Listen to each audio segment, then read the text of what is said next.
आरीब और फातिमा गर्मियों की छुट्टियों में अपने नाना जान के गांव गए थे। गांव के आखिर में एक बहुत पुराना और बड़ा बर का दरख्त खड़ा था।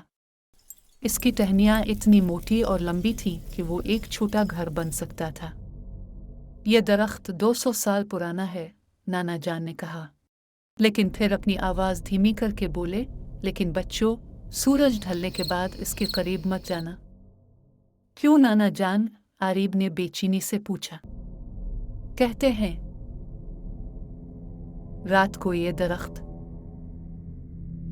जाग उठता है। अगली शाम आरीब और फातिमा खेल कूद में मसरूफ थे जब उनका गेंद इसी दरख्त के नीचे जा गिरी। सूरज ढल रहा था और आसमान सुर्ख और नारंगी रंगों से भरा था।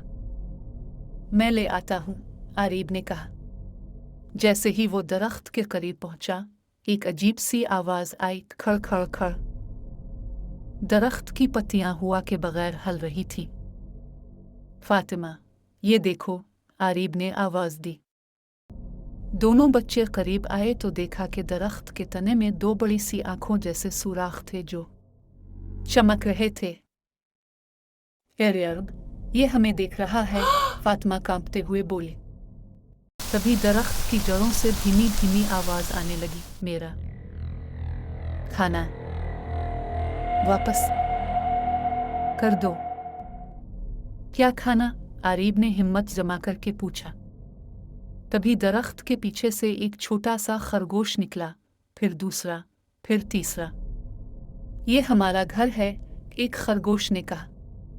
हम यहाँ सदियों से रहते आए हैं, लेकिन अब हमें खाना नहीं मिल रहा क्योंकि लोग गांव बना रहे हैं।